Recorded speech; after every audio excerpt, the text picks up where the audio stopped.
السلام علیکم دوستو، کیسے ہو آپ سب؟ میں ہوں عریج اور آپ ہیں اس وقت میرے یوٹیوب چینل عریشہ ناولز پہ۔ تو دوستو کل کی ایپیسوڈ کو جلدی سے لائک کر دو یار، کتنے کم لائک پرسوں والی ایپیسوڈ پہ اتنے سارے لائکس، اور کل والی پہ بیمانیاں نہ جی نہ، ہم نے نہیں سہنی یہ بیمانیاں۔ تو چلو جی جلدی سے ہم شروع کرتے ہیں آج کی ایپیسوڈ کو۔ اور کل نا ایک نیچے کامنٹ آیا کہ آپ اچھا لکھتی ہیں لیکن آپ سے اچھی یہ رائٹر لکھتی ہے، وہ رائٹر لکھتی ہے۔ یار میں مانتی ہوں اس چیز کو کہ بہت ایسے رائٹر ہیں جو مجھ سے اچھا لکھتے ہیں، بلکہ سارے ہی مجھ سے اچھا لکھتے ہیں۔ میں کوئی اپنے آپ کو کوئی ایسی پوزیشن ہولڈر نہیں سمجھتی ہوں، سب سے پہلی بات تو یہ۔ دوسری بات یہ کہ ایک چیز ہوتی ہے نا، گاڈ گفٹڈ ہوتی ہے، اللہ کی طرف سے ہوتی ہے۔ مجھے جو پیار ملتا ہے آپ لوگوں کا، میری ویڈیوز پہ اچھے خاصے ویوز آتے ہیں، میرا پیج بڑا ہو گیا، میرا یوٹیوب پہ اچھے خاصے سبسکرائبرز آ گئے، تو گائز یہ میں یہ نہیں کہتی کہ یہ سارا میرے ٹیلنٹ کے بلبوتے پر ہوا ہے، یا میں اچھا لکھتی ہوں یا ایسا ویسا، نو بالکل بھی نہیں۔ یہ اللہ پاک کی طرف سے مجھے کوئی گاڈ گفٹ ہے، اور شاید میں کچھ ایسا ہے نا، میں نے پہلے بھی بہت دفعہ بتایا ہے، تو آج بھی وہ جب میں نے کامنٹ پڑھا نا، تب مجھے نا ایسے مجھے ہنسی آ گئی یار، کہ واقعی وہ ٹھیک کہہ رہی ہے کہ میں کوئی بہت کمال کی رائٹر نہیں ہوں۔ میں خود یہ چیز سمجھتی ہوں، میں خود اس چیز کو قبول کرتی ہوں، لیکن یہ ہے نا کہ میں جہاں بھی جاتی ہوں، پہلے فیس بک پہ، پھر انسٹاگرام پہ، پھر یوٹیوب پہ، میں جس جگہ پر گئی ہوں، مطلب کہ جس جگہ پر جس پلیٹ فارم پر میں گئی ہوں، وہ اللہ کی طرف سے نا مجھے ایک وہ ہوتی ہے نا قدرتی قسم کی فیم مل جاتا ہے، قدرتی قسم کا وہ سارے لوگ آ جاتے ہیں، پیار مل جاتا ہے، تو وہ والا سسٹم ہے۔ تو میرا ساتھ نہ کسی کا آپ مقابلہ نہ کروایا کریں، کیونکہ یار میں خود کو اتنا کوئی توپ چیز سمجھتی ہی نہیں ہوں۔ میں ایک نارمل سی ہوں، بندی ہوں جس کو لکھنے کا شوق ہے، اور وہ اپنا شوق فیس بک پہ، یوٹیوب پہ، انسٹاگرام پہ یہ ایسے ناول پوسٹ کر کے ہم شوق پورا کرتے ہیں، اور الحمدللہ اسی شوق سے مجھے ارننگ بھی ہو رہی ہے۔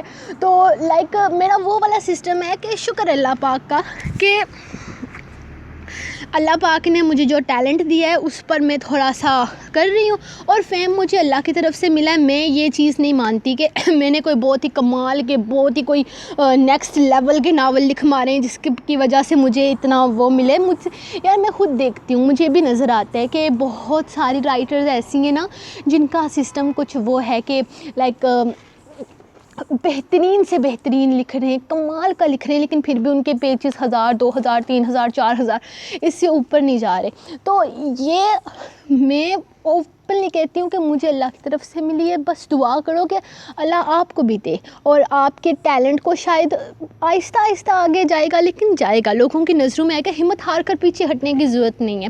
تو یار میں بھی یہاں پہ کوئی ایسے ہی نہیں پہنچ گئی ہوں، مجھے بھی 5 سال لگے، اور 5 سال تیسرے مہینے میں مجھے 5 سال ہو جائیں گے لکھتے ہوئے، اور جتنا میں نے لکھا ہے آئی تھنک وہ بہت لوگوں سے بہت کوئی وہ نیکسٹ لیول کا نہیں ہے کہ وہ اس کو ہر بندے کو پسند آئے۔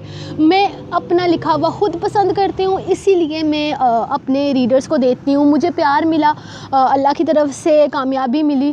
تو یہ وہ چیز نہیں ہے کہ میں کسی کے ساتھ کمپٹیشن کر رہی ہوں۔ تو پلیز یہ کمپٹیشن والے جب بات آتی ہے نا، تب میرا نام بیچ سے ہٹا دیا کرے، میں کسی میں وہ نہیں ہوں، بس یہ مجھے بس اللہ کی طرف سے ہے، میں اپنے آپ کو کوئی توپ چیز نہیں سمجھتی ہوں۔ اور یہ بات میں اس لیے کہہ رہی ہوں کیونکہ کل کچھ لوگ کچھ زیادہ اس کامنٹ پہ سیریس ہو گئے تھے، ہاں یار یہ تو اس رائٹر سے تو یہ والی رائٹر اچھی لگتی ہے، یہ رائٹر سے اس والی رائٹر اچھی لگتی ہے، نیچے کچھ میرے فینس بھی لڑائی کرنے، نہیں ہماری عریج بیسٹ ہے۔ یار آپ لوگوں کا پیار سر آنکھوں پر، آپ لوگ جو بھی کہو، مطلب آپ ظاہر سی بات ہے آپ مجھ سے پیار کرتے ہو، اسی لیے میرے لیے لڑتے ہو، ہر چیز میرے لیے ویلیو کرتی ہے، لیکن پھر بھی آپ میرے لیے یہ لڑائیاں جھگڑے نہ کیا کرو، کیونکہ کامیابی ناکامیابی یہ اللہ کی طرف سے ملتی ہے، کوئی انسان کسی کو کچھ نہیں دے سکتا، اور بس اس چیز کو مد نظر رکھتے ہوئے نا آپ لڑائی جھگڑا نہ کیا کرو۔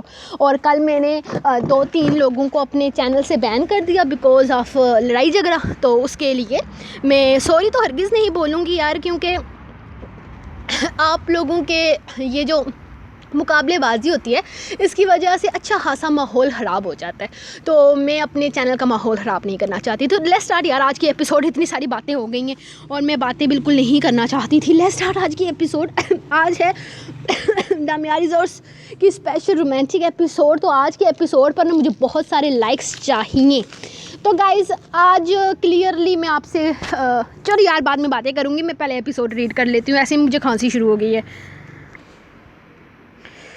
شدت جنون قسط نمبر 47 تحریر عریج شاہ دامیار از اے اسپیشل رومانٹک ایپیسوڈ. میم آپ کے بردر نیچے گئے ہوئے ہیں وہاں سے ایک لڑکی کو ریسکیو کرنے کے لیے. آپ انتظار کریں، انشاءاللہ وہ تھوڑی دیر میں واپس آ جائیں گے. یا آپ ایسا کریں کہ واپس چلی جائیں ہوٹل میں. جب تک آپ کے بھائی واپس آتے ہیں ہمارا ڈرائیور آپ کو چھوڑ آئے گا. ایک آدمی اس کے پاس آتے ہوئے کہنے لگا. وہ اس جگہ کا اونر تھا. یہاں پر جو چھوٹا سا کیفے تھا جہاں پر لوگ آ کر وقت گزارتے تھے اور اس خوبصورت سے نظارے کو انجوائے کرتے تھے. نہیں مجھے کہیں نہیں جانا. اور میرے بھیا کب تک واپس آئیں گے؟ کیا میں وہاں نہیں جا سکتی ان کے ساتھ؟ وہ اونر سے پوچھنے لگی جبکہ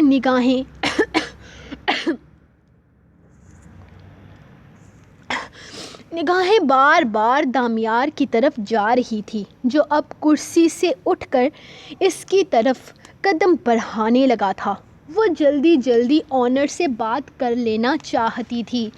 نہیں میم آپ وہاں نہیں جا سکتی. وہاں ایک لڑکی گئی تھی نیچے اس کی ہیلپ کرنے کے لیے. وہ گئے ہیں.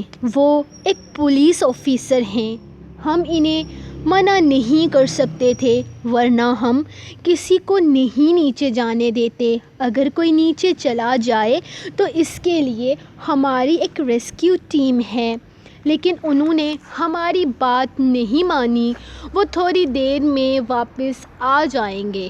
آپ تب تک یہیں بیٹھیں یا اگر چاہیں تو آپ کو ہماری ٹیم ہوٹل چھوڑ آئے گی. اس کی ضرورت نہیں ہے. میں ان کے ساتھ ہوں یہیں پر. پیچھے دامیار کی آواز سن کر وہ اونر اس کی طرف متوجہ ہو گیا تھا. نہیں یہ میرے ساتھ نہیں ہے. پلیز آپ کسی کو بھیج کر مجھے ہوٹل ڈراپ کروا دیں. جب تک میرے بھائی واپس نہیں آتے میں واپس ہوٹل چلی جاؤں گی. ویسے بھی یہاں بہت ٹھنڈ ہے اور فون کی سروس بھی بند ہے. وہ اس کی طرف سروس بھی بند ہے ورنہ میں اپنے کسی فیملی ممبر کو انفارم کر کے یہاں بلا لیتی. وہ اس کی طرف دیکھتے ہوئے کہنے لگی دامیار کو پوری طرح سے نظر انداز کر کے. اور اس کا یہ نظر انداز کرنے والا انداز اسے بالکل پسند نہیں آیا تھا. یہ میرے ساتھ ہیں. آپ لوگ جا کر اپنا کام کریں. انہیں میں اپنے ساتھ واپس لے جاؤں گا. وہ ایک دفعہ پھر سے بولا تھا. لیکن سر میم تو کہہ رہی ہیں کہ یہ آپ کے ساتھ نہیں ہیں. مینیجر نے جانچتی ہوئی نظروں سے اسے دیکھتے ہوئے کہا تھا. جب اس نے اپنی جیب سے کوئی پیپر نکال کر اس کی طرف بڑھایا. آپ ان کے نکاح میں ہیں؟ آپ ان کے نکاح میں ہیں؟ اس نے حیرت سے اسے دیکھتے ہوئے کہا تھا. وہ اس مینیجر کو یقیناً اپنا نکاح نامہ دکھا رہا تھا. اس پر ایزا کچھ بھی نہیں بولی تھی. اسے ہرگز اندازہ نہیں تھا کہ یہ آدمی نکاح نامہ ہر وقت اپنی جیب میں لے کر گھومتا ہے. سر آپ میم کو اپنے ساتھ لے جائیے ہوٹل. باقی جب تک یہاں کا مسئلہ حل ہوتا ہے تب تک آپ کے بھائی واپس نہیں آ سکتے. آپ ان کے ساتھ واپس ہوٹل چلی جائیں کیونکہ برف باری شروع ہو چکی ہے اور یہاں بہت بڑا مسئلہ بن سکتا ہے۔ ہم بھی کیفے بند کر رہے ہیں۔ جیسے ہی ہماری ریسکیو ٹیم آ جائے گی تو سب لوگ یہاں سے چلے جائیں گے، صرف اسٹاف کے ممبرز ہی ہوں گے۔ وہ اسے سمجھاتے ہوئے بول رہا تھا اور پھر واپس ان لوگوں کی طرف چلا گیا جبکہ دامیار اس کے پاس ہی رکا ہوا تھا۔ اس سے پہلے کہ دامیار اس کی طرف بڑھتا یا اس سے کوئی بات کرتا، وہ تیزی سے نیچے کی طرف اترنے لگی تھی۔ وہ خاموشی سے اس کے پیچھے آنے لگ گیا تھا کیونکہ وہ اسے یہاں اکیلا ہرگز نہیں چھوڑ سکتا تھا۔ میرے خیال میں تم غلط راستے پر جا رہی ہو ایزا، یہ صحیح راستہ نہیں ہے۔ ہم اس راستے سے آئے تھے اور میرے خیال میں زبر کی گاڑی بھی وہیں نیچے اس طرف کھڑی ہے۔ وہ اسے دیکھتے ہوئے سمجھانے لگا تھا، لیکن ایزا جیسے اس کی کوئی بات سننا ہی نہیں چاہتی تھی۔ وہ جلدی سے جلدی اس سے جان چھڑانا چاہتی تھی۔ تیزی سے نیچے اترتے ہوئے وہ جلدی سے جلدی جانا چاہتی تھی۔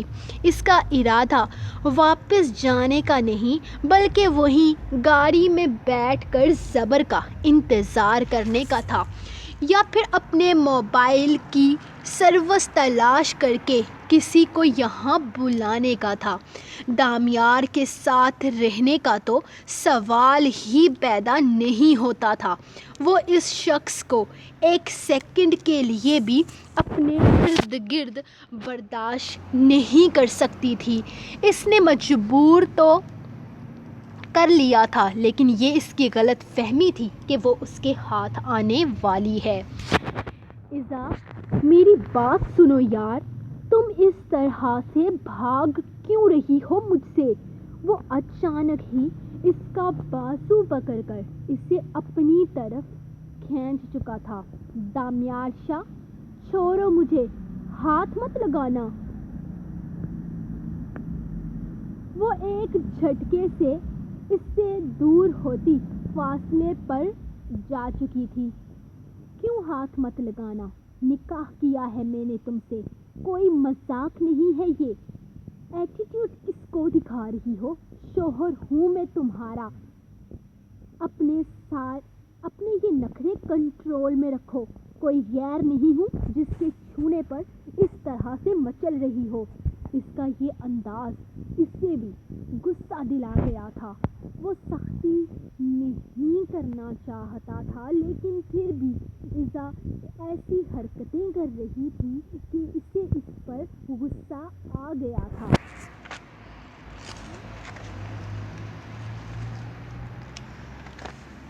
نہیں ہو تم میرے شوہر اور نہ ہی میں اس زبردستی کے رشتے کو قبول کرتی ہوں، سمجھے تم؟ کوئی تعلق نہیں ہے میرا تمہارے ساتھ، اور میں سب کو بتا دوں گی کہ تم نے میرے ساتھ کیا کیا ہے، پھر تم دیکھنا۔ او یار بس کرو، کیا کر لو گی تم؟ کیا سکتی ہو تم؟ کچھ بھی نہیں، تمہارے بس میں کچھ بھی نہیں ہے میری جان، بلکہ تم خود پوری کی پوری میرے کنٹرول میں ہو۔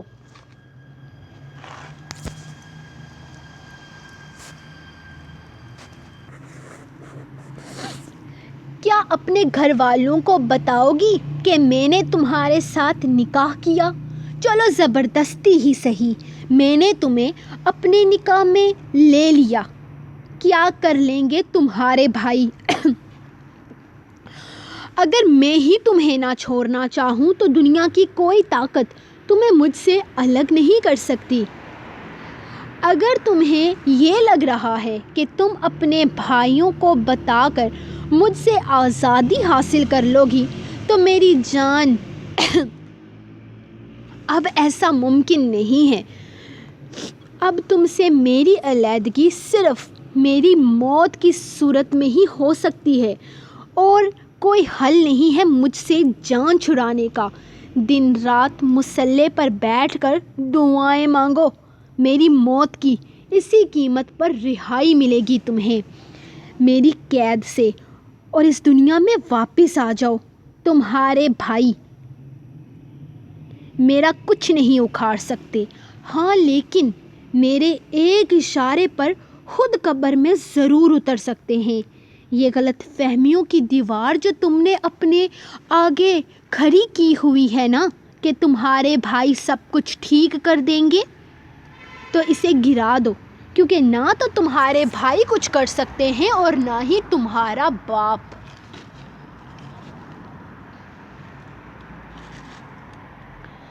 قبول کرو اس چیز کو کہ اب تم مسز دامیار شاہ ہو اور مرتے دم تک رہو گی۔ ہاں، اگر نکاح سے پہلے کا سلسلہ ہوتا، مطلب تم نکاح نامے پر سائن کرنے کی غلطی کرنے سے پہلے مجھے اس طرح کی دھمکیاں دیتی، تو مجھے تھوڑا سا ڈاؤٹ تھا کہ شاید وہ میرا کچھ اکھاڑ سکیں، لیکن اب کسی کے بس کی بات نہیں ہے، اور یہ مجھ سے دور بھاگنا بند کرو اور اپنے گھر والوں کو صاف انداز میں بتاؤ کہ میرے ساتھ تمہارا کیا تعلق ہے، ورنہ نکاح نامہ ہر وقت میں جیب میں لے کر گھومتا ہوں،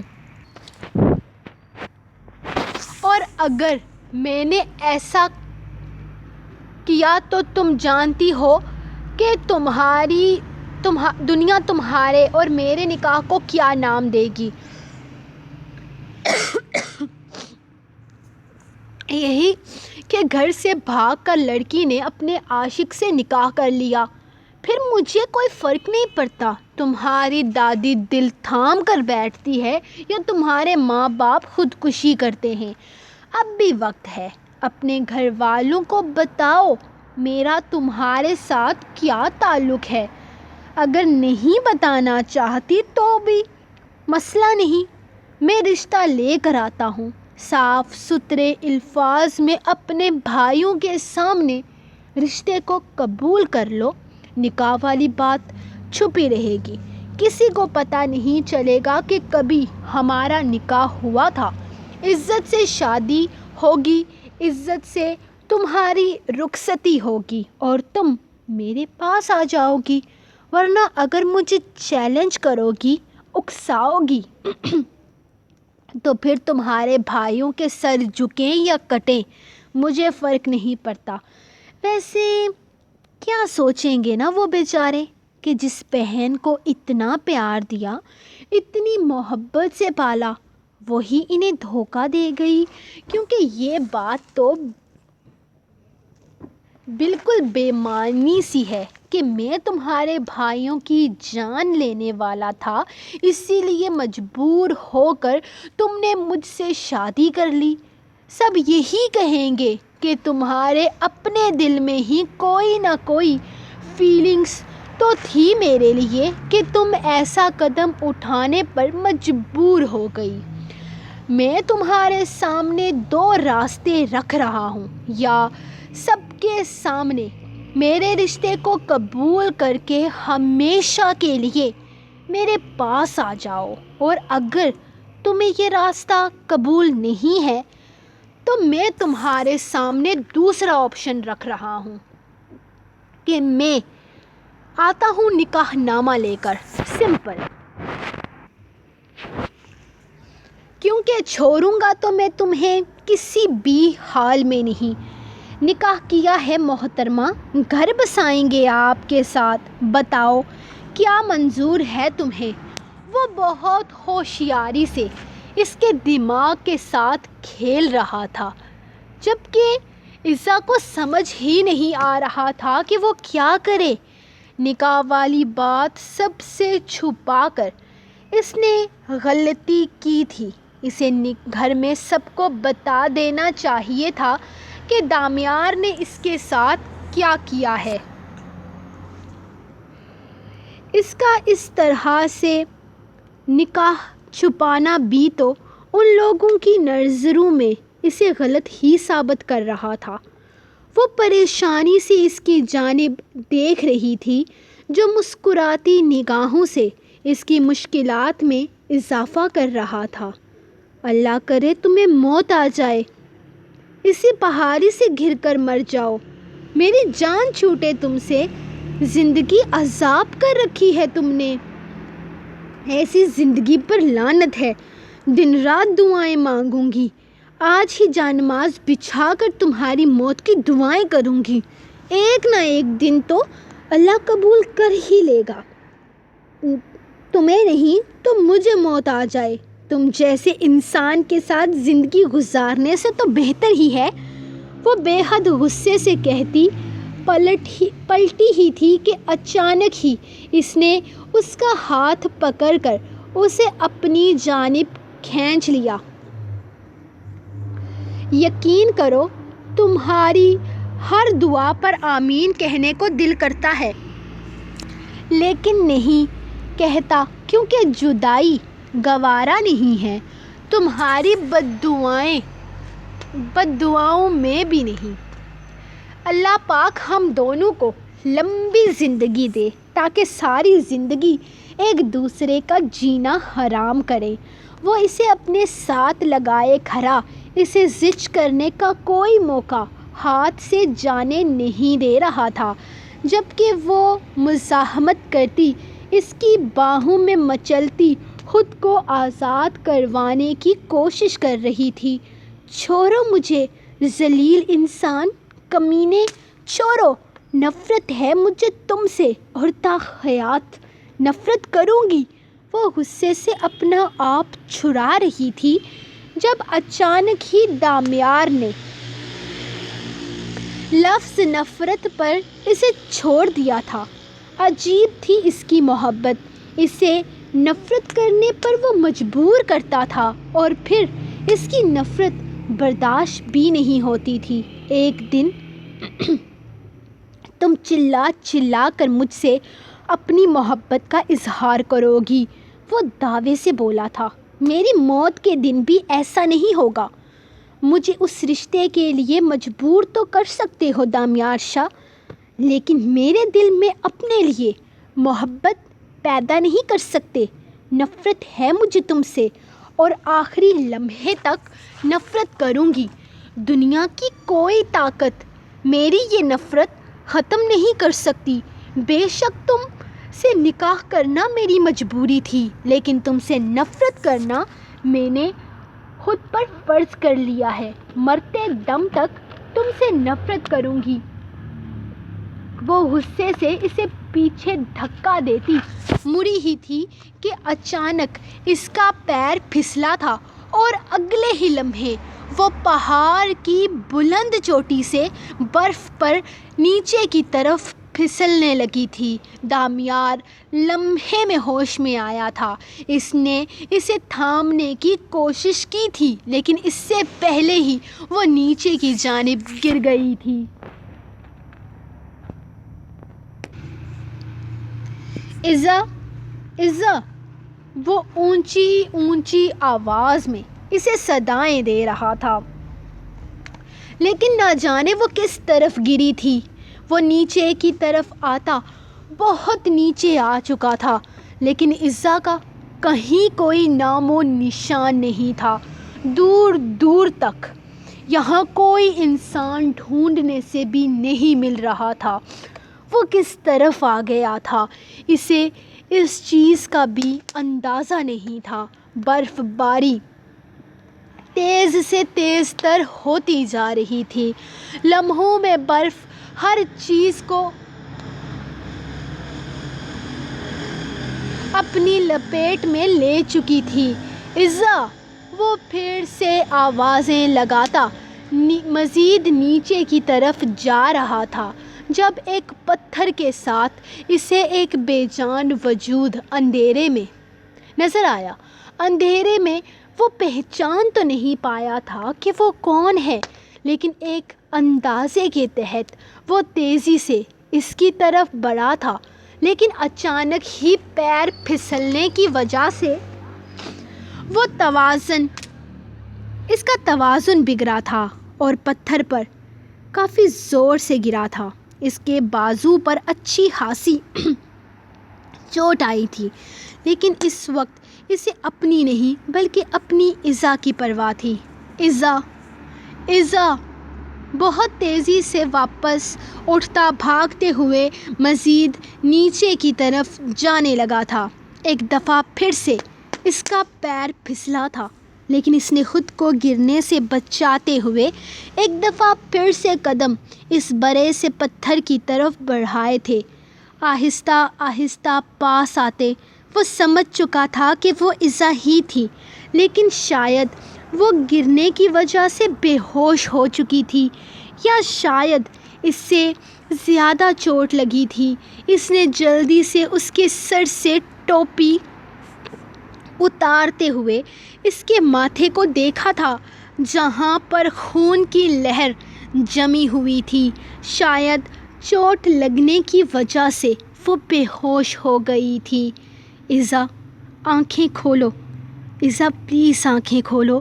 وہ اس کا گال تھپ تھپاتا اسے جگانے کی کوشش کرنے لگا تھا، جبکہ وہ ہوش و حواس سے بیگانہ ہو چکی تھی۔ اس کا چہرہ نیلا پڑ چکا تھا، جبکہ اس کے کپڑے برف کی وجہ سے پوری طرح سے بھیگ گئے تھے۔ اس کا پورا جسم ٹھنڈا پڑا تھا۔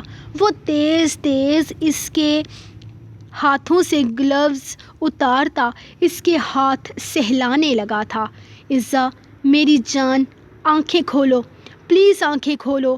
وہ اس کی سانسیں چیک کرتا اسے بار بار اس کا گال تھپ تھپا رہا تھا، لیکن وہ تو جیسے ہوش و حواس سے بیگانہ ہو چکی تھی۔ اس کی پریشانی میں اضافہ ہو رہا تھا، وہ راستہ بھٹک چکا تھا۔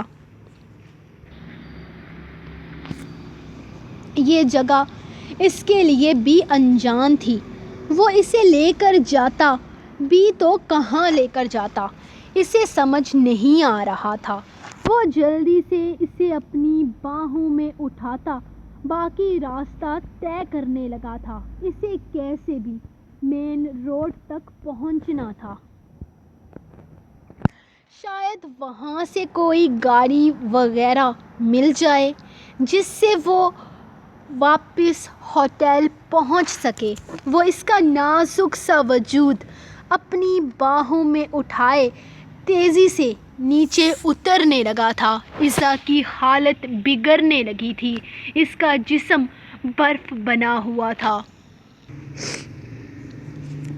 وہ سڑک پر تو جیسے تیسے پہنچ چکا تھا، لیکن دور دور تک اسے کوئی گاڑی نظر نہیں آ رہی تھی۔ گاڑی تو دور، یہاں تو کوئی انسان تک نظر نہیں آ رہا تھا کہ وہ اس سے راستے کے بارے میں پوچھ سکے۔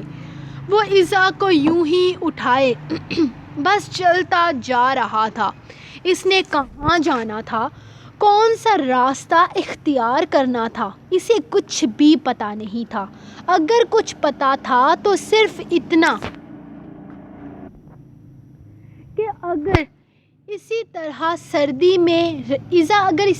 سردی میں رہی تو یقیناً اس کی رگیں جم جائیں گی اور اس کی حالت اور خراب ہو جائے گی۔ وہ اس پر بالکل رسک نہیں لے سکتا تھا۔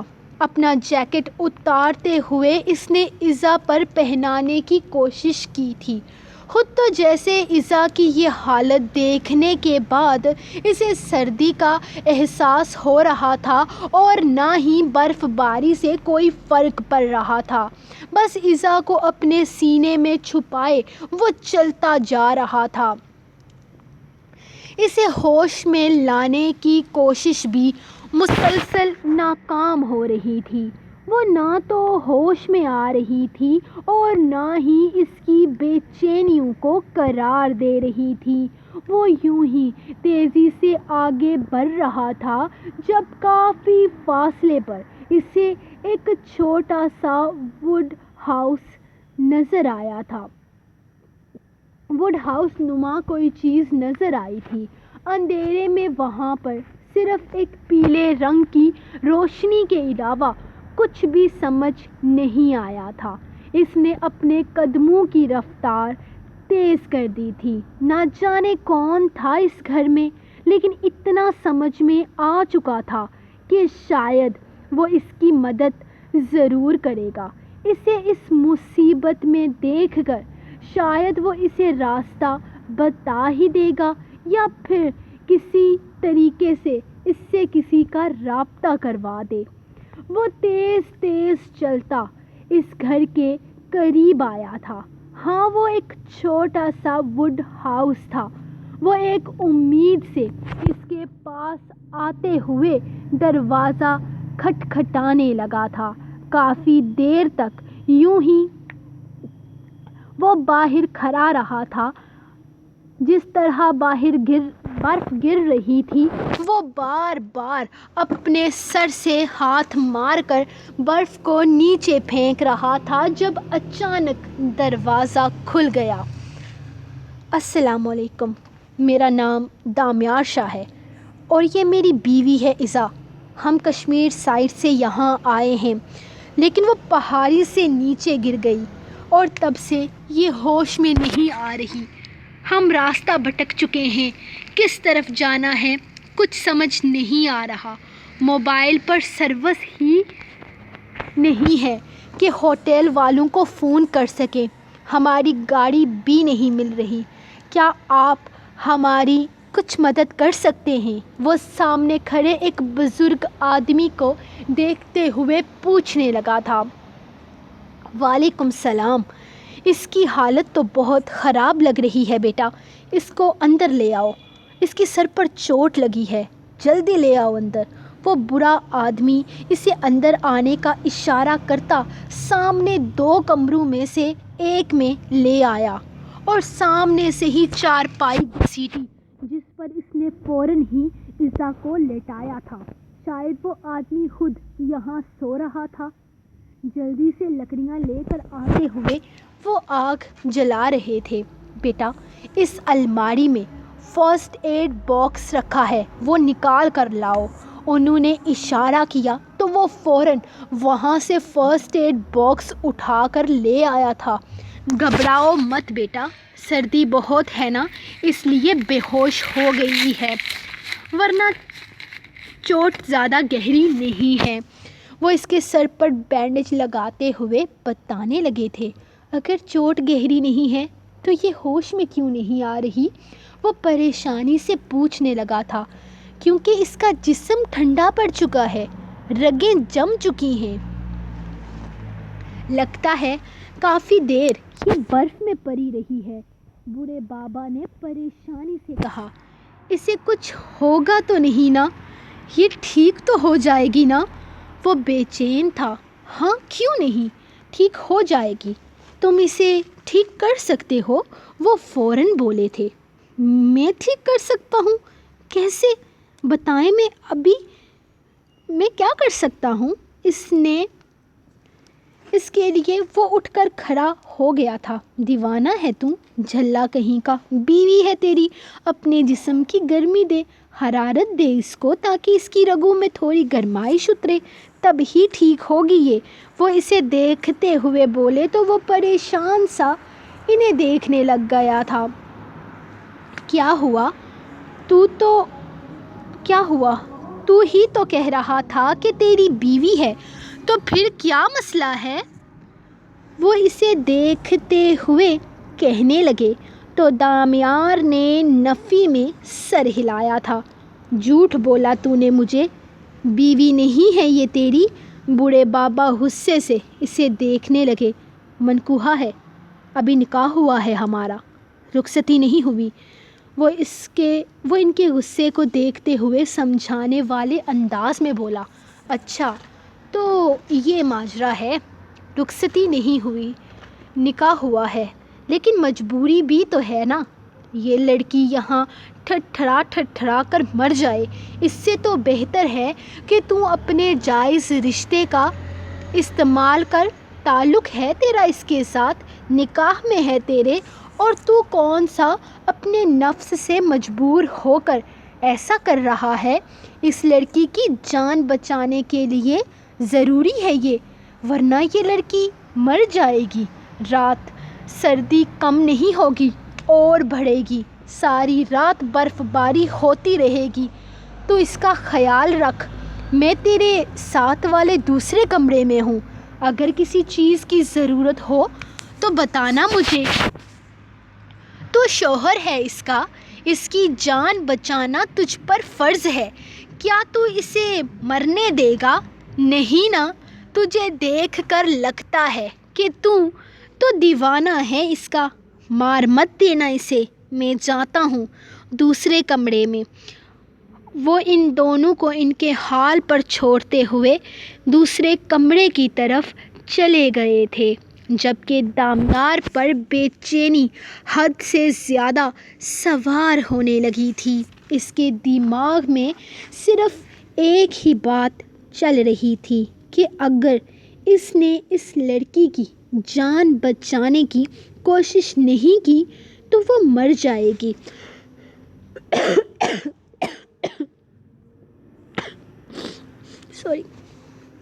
اور اگر وہ مر گئی تو کیا دامیار زندہ رہ پائے گا؟ نہیں، ہرگز نہیں۔ وہ دیوانہ ہی تو تھا اس کا یوں ہی تو نہیں سب سے منہ پھیر کر اس کے عشق میں مبتلا ہوا تھا۔ وہ یوں ہی تو نہیں سب سے منہ پھیر کر اس کے عشق میں مبتلا ہوا تھا۔ وہ اس سے منہ نہیں پھیر سکتا تھا، آخر محبت کی تھی اس سے، وہ اسے مرنے کے لیے نہیں چھوڑ سکتا تھا۔ اپنی شرٹ کے بٹن کھولتے ہوئے وہ مسلسل اسے دیکھ رہا تھا، جو اس وقت ہوش و حواس سے بیگانہ تھی۔ اس کے ہونٹ نیلے پڑ چکے تھے، جبکہ چہرے پر سفیدی چھائی ہوئی تھی۔ وہ صحیح کر رہا تھا یا غلط کر رہا تھا، اسے پتہ نہیں تھا۔ اسے بس یہ پتہ تھا کہ اسے اپنی عزا کی جان بچانی ہے اور کسی بھی قیمت پر بچانی ہے۔ ایک وقت تھا جب اسے اس کے جسم کی خواہش تھی، لیکن آج ایسا نہیں تھا۔ آج وہ نفس کا غلام نہیں تھا۔ آج اسے اپنی عزا کی زندگی کے لیے یہ قدم اٹھانا پڑ رہا تھا۔ وہ مجبور تھا، وہ یہ اپنے لیے نہیں کر رہا تھا۔ آج اس کے دل میں اس لڑکی کے جسم کے لیے کوئی خواہش نہیں تھی، اسے جسم کی بھوک نہیں تھی، اسے بس عزا کی جان بچانی تھی۔ کمرے کا دروازہ بند کرتے ہوئے اس نے چارپائی کی طرف قدم بڑھائے تھے، لیکن ایسا محسوس ہو رہا تھا جیسے اس کے پیر من بھاری ہو گئے ہوں۔ اس سے نہیں کیا جا رہا تھا یہ سب کچھ۔ وہ آج تک کسی عورت کے پاس اس کی مرضی کے خلاف گیا ہی نہیں تھا، لیکن آج وہ مجبور ہو چکا تھا۔ آج وہ اس لڑکی کے پاس جا رہا تھا جس سے وہ بے تحاشا محبت کرتا تھا۔ وہ اس سے نفرت کرتی تھی، بے انتہا نفرت، اور اس کے بعد شاید وہ اس سے اور بھی زیادہ نفرت کرنے لگے گی۔ چارپائی کے قریب آتے ہوئے اس نے آہستہ سے کمبل ہٹایا تھا، اس کے اوپر سے کمبل ہٹایا تھا۔ آئی ایم سوری عزا، میں یہ کرنے پر مجبور ہوں۔ شاید میں تمہاری مرضی کے خلاف اس طرح کا کوئی قدم کبھی نہیں اٹھاتا، لیکن یہ میری مجبوری ہے اور میں بے بس ہوں۔ وہ آہستہ سے اس کے نازک سے وجود کو اپنے سینے میں چھپاتے ہوئے اس کے اوپر سے جیکٹ ہٹانے لگا تھا۔ اس کا جسم برف کا گولا بنا ہوا تھا۔ اس کے نازک سے وجود کو کپڑوں کے بوجھ سے آزاد کرتے ہوئے وہ اسے اپنے سینے میں چھپا گیا تھا۔ اس پر اور اپنے اوپر کمبل برابر کرتا، وہ آہستہ سے اس کے بدن کو سہلاتا، اس کے چہرے کو چومنے لگا۔ اسے خود میں چھپائے وہ بہکنے لگا تھا، اس کی دھڑکنیں جیسے اس کے قابو میں نہیں تھی۔ دامیار عزا کے بدن کے پور پر اپنے لبوں کا لمس چھوڑتا پوری طرح سے اسے خود میں قید کرتا جا رہا تھا۔ اپنے جسم کی حرارت اس کے جسم میں منتقل کرتے کرتے وہ بے قابو ہونے لگا تھا۔ اس کی جنونیت، دیوانگی حد سے سوار ہونے لگی تھی۔ میں نہیں جانتا اس سب کے بعد میں تمہاری نظروں میں خود کو اور اپنی محبت کو کس طرح بے گناہ ثابت کروں گا، لیکن تمہارے لیے میری محبت پاک ہے، اور شاید مجھے یہ ثابت کرتے کرتے ساری زندگی گزر جائے گی۔ آج تک میں نے خود کو کبھی اتنا مجبور نہیں پایا جتنا تمہارے معاملے میں پایا ہے۔ کہنے کو یہ سب کچھ میرے لیے ایک عام چیز ہے، لیکن تمہارے ساتھ میں جذبات کی ایک نئی کہانی لکھنا چاہتا تھا۔ تمہیں اپنی باہوں میں بھرتے ہوئے میں تمہیں بتانا چاہتا تھا کہ تم میرے لیے کیا ہو، لیکن شاید قسمت کو یہ سب کچھ اسی طرح سے منظور تھا۔ میں مجبور ہوں، ہو سکے تو مجھے معاف کر دے ہو سکے تو مجھے معاف کر دینا۔ اس کے لبوں پر اپنے لب رکھتے ہوئے وہ سرگوشی نما آواز میں بولتا چلا جا رہا تھا۔ آنے والے کل کی فکر بھی ہو رہی تھی، اور ایزا کے ری ایکشن کو لے کر وہ پریشان بھی تھا، لیکن اب کچھ نہیں کر سکتا تھا۔ یہ اس کی مجبوری تھی۔ رات آہستہ آہستہ گزرتی جا رہی تھی، اور وہ اسے اپنی باہوں میں سمیٹتا چلا جا رہا تھا۔ اس کے جسم میں آہستہ آہستہ گرمی محسوس کرتے ہوئے وہ اس کے قریب سے اٹھ گیا تھا، جبکہ دماغ میں بس ایک ہی سوچ آ رہی تھی۔ جب وہ ہوش میں آئے گی تو اس کا ری ایکشن کیا ہوگا؟ کیا وہ اسے بتا پائے گا کہ کس طرح سے وہ اسے زندگی کی طرف لے کر آیا ہے؟ تو وہ کیا کرے گی؟ وہ اسے معاف کر پائے گی؟ کیا سوچے گی وہ اس کے بارے میں؟ کیا ہوگا اس کا اگلا قدم؟ وہ بہت کچھ سوچ رہا تھا، لیکن ان سب سوچوں کے ساتھ دامیار کی ایک سوچ یہ بھی تھی کہ وہ اس کے نکاح میں ہے، اور اس کے بارے میں کچھ بھی سوچے، کچھ بھی کہے، حقیقت یہ تھی کہ وہ اس کے نکاح میں تھی اور وہ اس پر اپنا حق رکھتا تھا،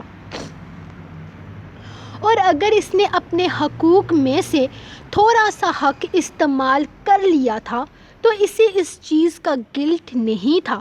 چاہے کچھ بھی ہو جائے، وہ اسے خود سے جدا تو ہرگز نہیں کرنے والا تھا۔ آنے والے کل میں کیا ہونے والا تھا، یہ تو آنے والا کل ہی بتا سکتا تھا۔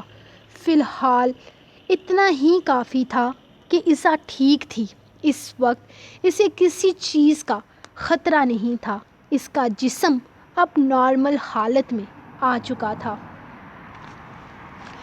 اس کی آنکھ کھلی تو اس کے بے حد قریب آگ جل رہی تھی، جبکہ کمرے میں اس کے علاوہ اور کوئی بھی نہیں تھا۔ تھوڑی دیر کے بعد اسے ساتھ لگے دروازے سے پانی گرنے کی آواز سنائی دی تھی۔ شاید وہاں واش روم تھا۔